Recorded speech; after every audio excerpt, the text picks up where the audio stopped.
I played 190 games of Killer, and here's what happened. Back in August of 2018, we made the video, we played 100 games of Dead by Daylight, and following the video's success, I decided to put myself through that torture twice over. The rules for this video were as follows. We were only allowed to use the free teachable perks for each killer to get a better understanding of that killer instead of relying on crutch perks. We wouldn't be able to use add-ons nor offerings to aid us in the trial. The inconsistency in some results will be down to the rank at which we played that game. Obviously, if you're playing this number of games, you will rank up, making games harder, and killers we play later should see higher escape rates. Where this is applicable, we will comment. As well as killer data, we collected map data to see if certain maps influence the game over others. Also, worth noting is I'm not going to question your ability to own 4-man games with your killer main that you worship every night before bed. I'm an average player, and the data is aiming to be exactly that, the data for an average player playing each killer. Also, the newer maps won't be as well represented as older maps as they have had less time in the map rotation to be played, as this video has literally been months in the making. We're going to go from the statistically worst killer to the statistically best killer. Now that that's done, if you like the video, press the like button and let's dive into the data for the killers. The clown's ability is hard to get used to. Knowing when to use the bottles and when not to is key for any clown player, as once the clown has used all 4 of his bottles, he is essentially the Wraith, and has no way of quickly ending the chase. The potential for the clown's ability is strong, but his killing rate was anything but strong, being the highest at 2.1 survivors escaping per trial. The Legion is hard to play. Fact. I found his power didn't help in chases at all. The cooldown after hits meant that any pressure gained while using the power was essentially useless. However, after a few games, I came up with a strategy that by quickly injuring the entire team of survivors, they couldn't complete generators as they'd all be healing, meaning I could use my power to chase them before making them heal once again. Haha! Oh wait, what? You're meant to kill survivors, not just be annoying? This leads me to the point that the Legion isn't designed to end chases. He's essentially what his lore suggests, just a survivor with a knife and no helpful power. Overall, 1.9 survivors escaped per trial. The Doctor won't fix your rank, and was hard to play at first, with my only solution to his problems being to outthink the survivors. Despite this, it still meant that chases would take time, and against good teams, I found myself helpless. Overall, the average survival rate was 1.7. The Spirit's power enables her to play mind games with survivors at pallets and other such loops. These mind games proved useful against inexperienced and experienced survivors. From this, I was able to close out chases quickly, maintaining my map pressure. Overall, 1.5 survivors escaped each trial. The Wraith is hands down the worst killer in the game. I have no idea how I got better results than the previous killers. He's genuinely awful, bad, the worst. I found myself grinding through each of the 10 games like I was experiencing a saw trap. Across all the games, an average of 1.3 survivors escaped per trial. Note, again, I have no idea how it's this high. It's bad. Do not play the Wraith.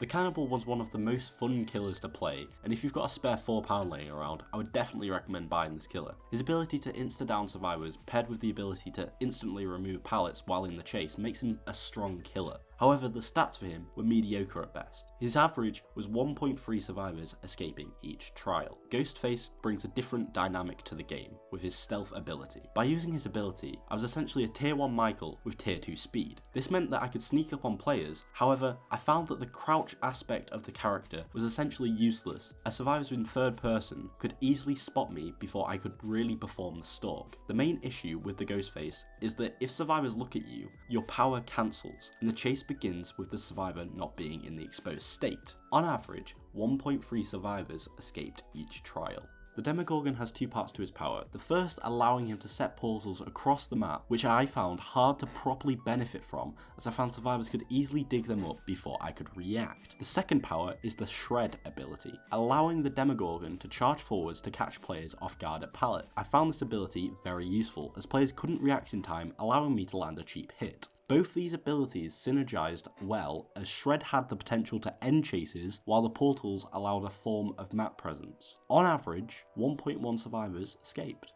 The Death Slinger is a completely different killer, and following the player base disappearing over the month after Vianney, I can see why they took a swipe at the FPS community. His power can be used weirdly effectively despite it not instantly downing survivors. If you hit 2 shots with it, it doesn't matter how good of a survivor you are, it seems like you're going on that greasy hook. On average, 1.1 survivors escaped per trial. The Hillbilly has an ability to instantly down players by revving his chainsaw. However, I found it hard to get used to this mechanic. As well as his ability to instantly down players, he can maintain map pressure via his chainsaw, which I was able to use consistently. So how did I do? On average, 1.1 survivors escaped per trial. which is reasonably high if we compare that to the rest of the killers. One of the main reasons for this could be the high skill cap of the chainsaw, which being a casual player, I couldn't utilise to its fullest potential. Nonetheless, I can still see Billy's potential to be a top tier killer. The Shape's playstyle for me is definitely more early game and mid game to build his stalk potential. As the Shape, I didn't have much map control, so my best decision was to get into tier 2 as fast as possible and tunnel someone in tier 3, making sure I got them on the hook. I know tunneling isn't the best strategy, but honestly it worked when I was close to tier 3.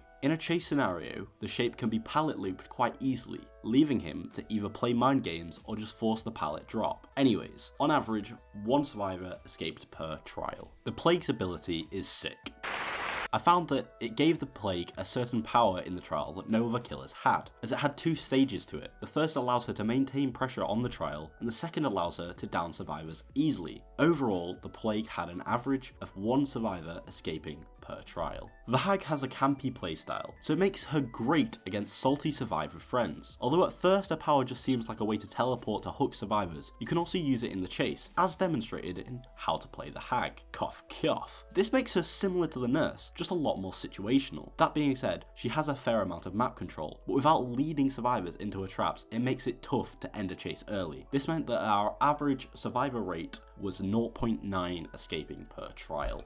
Vianney, like the Demogorgon, has 2 parts to its ability. The first allows map pressure, and the second allows Vianney to break pallets and instantly down survivors, with a small AoE attack. The downside to this is that to reach these parts of the ability, you need to gather blood for a normal melee attack. However, before getting this first hit, Vianney is as bad as any killer. I found Vianney reasonably difficult to use, and in the chase, he was weak until his ability was activated. This led to an average survival rate to be 0.8 survivors per trial. The Pig's base ability is bad. Her ability makes her more obvious than a pedo in a playground. However, as I continued the grind, I found that her ability can aid at pallet mind games. This seemed to be the only redeeming quality for the Pig, as the head trap served only to tunnel the unlucky survivor to be caught before the last gen had been completed. The survival rates may state that this was a very effective strategy, being 0.7 survivors escaping per trial, which would put the Pig as one of the best killers even above the Hillbilly, which was a huge surprise. Obviously the Hillbilly is a stronger killer overall due to the skill ceiling, but for a casual player it seems the Pig is a way to get easy 4-man games. The Huntress's power is very strong and allows you to stop pallet loops and end chases quicker than most other killers. That being said, when you run out of hatches, you're a fish out of water. You have 110% movement speed, and this makes it very easy to get loot, so always start a chase with hatchets. On average, 0.5 survivors escaped per trial. The Trapper, even though he doesn't have the fastest movement speed, he can still maintain pressure across the map using his traps. As the game went on, I learned specific places to place traps, which would guarantee a hook later on in the trial. On average, 0.4 survivors would escape each trial against a Trapper. It is worth noting that the Trapper was the first killer I played at rank 18-ish, so in reality, at higher ranks it will increase, however this is a good result nonetheless.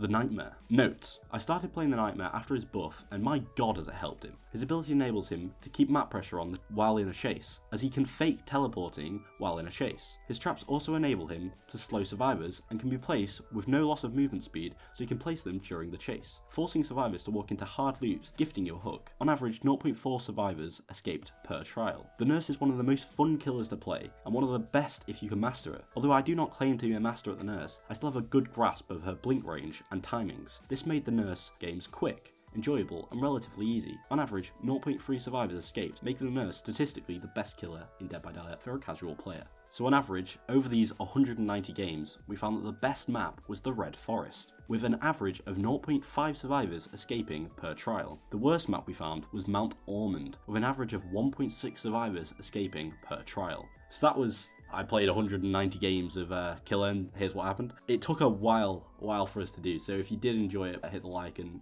if you loved it, hit the sub. Yeah, peace.